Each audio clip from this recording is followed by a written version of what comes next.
Welcome to Variant, where we love comics more than I want to see Spider-Man 2099 in the MCU. I'm your host, Aris Quinones. Last week we wrapped up our 5-year anniversary celebration and giveaways, and the Variant Nation was out in full force, as literally tens of thousands of you participated. So before we dive into today's episode, we wanted to thank all of you for making it an awesome event. For those of you who missed out, fear not, we have some plans for some really cool giveaways coming up very soon. But we also want to give a big thanks to our partners for the giveaways: Sideshow Collectibles, ThinkGeek, and Shield Labs. They're all amazing companies with equally amazing products. We once again put links for their websites in the description below, so make sure to check them out. With all that said, I don't know about you guys, but one of my favorite Spider-Man comics growing up was Spider-Man 2099. He's Hispanic, like yours truly, has an awesome costume and some really cool powers that the normal Peter Parker Spider-Man doesn't have. The character has also been back in the spotlight since he appeared in the Superior Spider-Man title. He also has a brand new self-titled comic series, so let's talk about this futuristic webhead. Spider-Man 2099 was created by writer Peter David and artist Rick Lunardi. He first hit the pages of a comic book in Spider-Man 2099, issue 1 in August of 1992. Although he was technically first seen in Marvel Age issue 114 in July of 92, but it was just a preview book, not necessarily a comic with a story. But again, that technically was his first appearance. What I'm saying is, I lied to you, but I didn't. I kinda did, but I really didn't. Let's just move on. But the story of comic book heroes and villains usually start with an origin, so let's take a look at his. The man who would become Spider-Man 2099 is Miguel O'Hara. He's half Irish and half Mexican, and is from Earth 928 in the year, you guessed it, 2099. Miguel was the head of a genetics department for the Alchemax Corporation, where he specialized in genetic splicing. More specifically, he always toyed with the idea of recreating the powers of the OG Spider-Man. But whenever you're trying to do something cool or good in the world, you can always count on the universe sending you a douchebag. And Tyler Stone, who was Miguel's boss, was that douche. He secretly got him addicted to a drug called Rapture. This was Stone's cruel way of getting his employees to do whatever the heck he wanted by offering them this extremely expensive drug in exchange for their loyalty. Needless to say, Miguel wasn't too fond of that idea, so he attempted to genetically cure himself by rewriting his genetic code from a previous sample he had taken. But he didn't realize he was being watched by his co-worker, Aaron DeGalto, who was that slimy person in the office who would do anything to move up the ladder. Aaron then tried to sabotage Miguel by pumping up all the levels on everything in the imprint sequence. This caused all the equipment Miguel was using to explode. To Aaron's shock, however, Miguel survived the explosion. So he approached Miguel saying that he was going to tell Mr. Stone that Miguel was responsible for wrecking his equipment. But when Aaron grabbed Miguel saying, "Turn around when I speak to you," he finds a frightening fanged and clawed-wielding Miguel. Being terrified as any normal person would, Aaron freaks out, pulls a gun, and starts shooting at him. Miguel tries to calm Aaron down, but the altercation caused Aaron to accidentally shoot a highly explosive container, destroying the entire top floor of the building and killing Aaron, despite Miguel's efforts to save him. Soon after all this, Miguel's boss, Mr. Stone, hired and sent out a cyborg bounty hunter named Venture to catch him. Miguel fled home and grabbed a costume from the Day of the Dead celebration he had hanging in his closet. A costume he'd previously made for what he called unstable molecule fabric, so that it wouldn't rip at the Day of the Dead festival in Mexico. As he said, it gets pretty wild over there. As what happens in Mexico, stays in Mexico. But really, it was just a way to explain to us the readers why his costume is so resilient. Anyway, he later attached a torn piece of glider cloth to the costume, which he got from a Thor worshiper he hitched a ride with in order to escape Alchemax security. In the end, he defeated Venture and began fighting against the evil Alchemax Corporation as Spider-Man, or as we know him, Spider-Man 2099. Spider-Man 2099's first series was a decent success and lasted 46 issues. During that time, Miguel continued to work at the Alchemax company since Stone still didn't know he was the mysterious man with powers who blew up his lab. Eventually, however, Miguel's brother's girlfriend Casey was kidnapped by a samurai called the Specialist. And this caused Miguel to realize that there was still a need for a Spider-Man even after all these decades, so he suited up and saved Casey from the Specialist. However, at this point in time, he still wasn't fully aware of just how powerful he was, and accidentally slit the Specialist's throat with his talons during the fight. Spider-Man 2099 would later find himself in Nueva York, which was a city overrun by gangs. It's here where he also came face to face with Vulture 2099, who, unlike the Adrian Toomes Vulture, is a cannibal. Vulture 2099 asked Spider-Man to join his gang, but O'Hara was all like, "Nah, I'm all set." Spider-Man instead teamed up with some other gangs and defeated the Vulture, only to later make his way back home and continue being Spider-Man. Spider-Man 2099 became popular enough as a character that Marvel put him in a crossover story where he would meet the classic 616 Spider-Man. The story put Peter Parker Spider-Man in the 2099 universe where he faced off against Vulture 2099,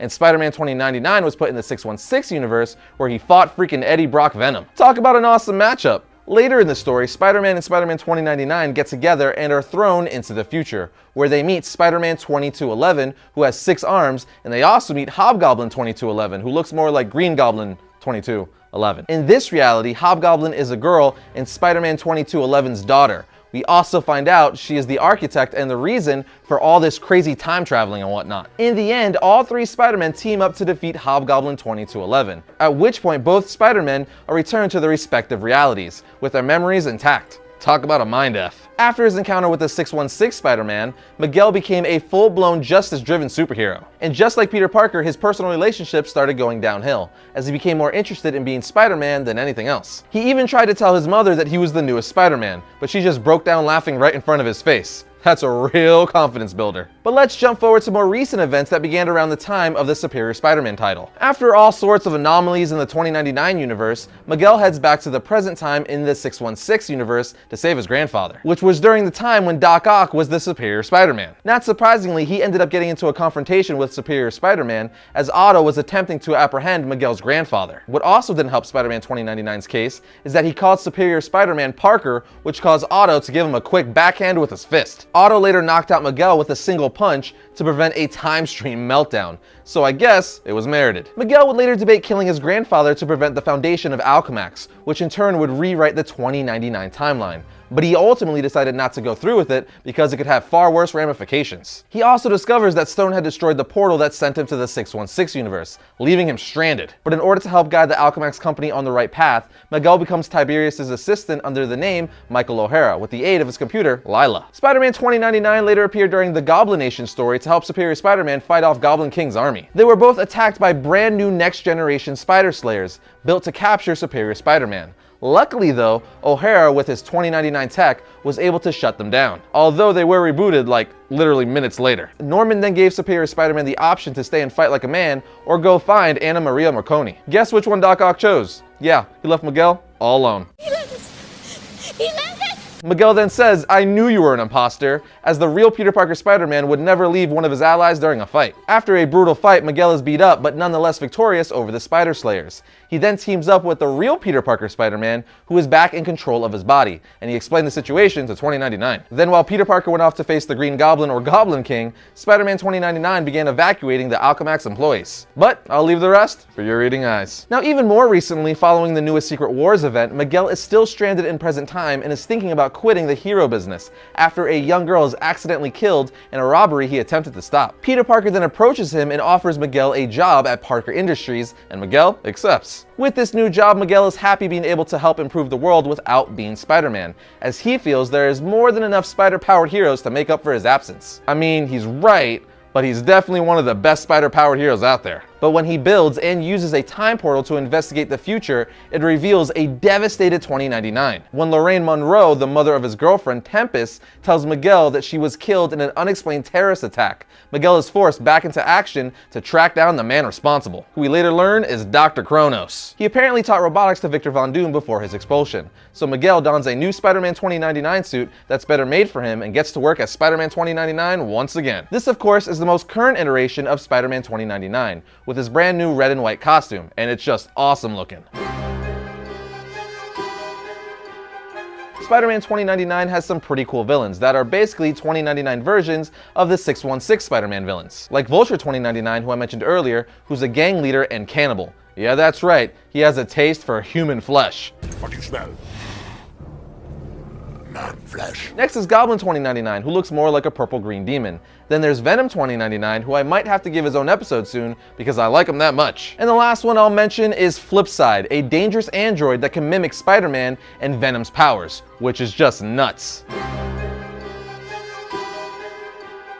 Spider-Man 2099 pretty much has all the same powers as the 616 Spider-Man, with some differences here and there. He has superhuman strength, agility, durability, enhanced speed, reflexes, and great eyesight. His healing abilities are also heightened. Unlike Peter, however, he has organic webbing that's made from spinnerets in his wrist. He also has retractable talons that come out of his fingers and toes. These talons allow him to climb any surface, and also help him in fights. They're razor sharp and can cut through almost anything. Like many real spiders, he also has fangs that secrete poison if he bites someone. The poison from his fangs paralyze his victims and has also been shown to be powerful enough to affect people like Submariner. Miguel doesn't have a spider sense like Peter, but he makes up for it with all his enhanced senses. Miguel also doesn't web swing nearly as much as Peter does, but he can still travel just as fast because he uses his web cape to glide. The same web cape that I mentioned earlier that was given to him by a Thorite, one of Thor's worshippers. As I also mentioned earlier, his original blue Day of the Dead costume is made of UMF, unstable molecule fabric, which makes it very resistant to damage. Currently, he has a brand new suit that was made for him by Peter Parker. This new costume has unstable molecules bonded to Kevlar, making it even more durable. The suit uses sensors for vicinity readings, improved gliding, and thrusters in his boots. All in all, it's a better costume functionality-wise, but I personally still prefer the original Day of the Dead one. As for Spider-Man 2099 reading recommendations, check out Spider-Man 2099 Volume 1, Spider-Man 2099 Out of Time, Spider-Man 2099 Classic Volume 2, Spider-Man 2099 Volume 3 Smack the Future, and the complete Superior Spider-Man series. He doesn't show up until issue 17, I believe, in that series, but the whole series is great either way. When you buy a domain name from Domain.com, you get the power to influence and control what people find when they search for you online. No domain extension will help you tell your story like a .com or .net domain name. Domain.com is affordable, reliable, and easy to use. The guys at Domain.com gave Variants an awesome offer. Get 15% off Domain.com's already affordable domain names and web hosting when you use the coupon code Variant at checkout. So when you think domain names, think Domain.com. First up for Wednesday, August 2nd, we have Spider-Man issue 19. Miles has been wrestling with some inner demons and losing. Has he gone so far into the dark that he can't find his way back to the light? Here we have Darth Vader issue 4. Vader's first mission isn't going well. The dark side is the way of power, but no one said it would be easy. Next up is Elsewhere issue 1. This is a brand new series that I thought looked pretty interesting. It focuses on a girl who is transported to a mysterious world full of magical creatures. Then we have Injustice 2 issue 7. The heroes come together again to mourn a fallen comrade, and Batman is confronted by Blue Beetle, and Black Canary is visited by someone from her past. And finally we have Batman 28. The clash between the Joker and the Riddler continues to escalate, with the rest of the city's villains picking sides and joining in. That's going to do it for today's episode, my peoples, but head over to VariantComics.com to join in on more conversation about Spider-Man 2099 and a ton of additional content. Also remember to give the subscribe button a click, as well as the bell right next to it so you never miss a new episode. Links for all things Variant are in the description below, but I'll see you guys next time when I talk about all things comics.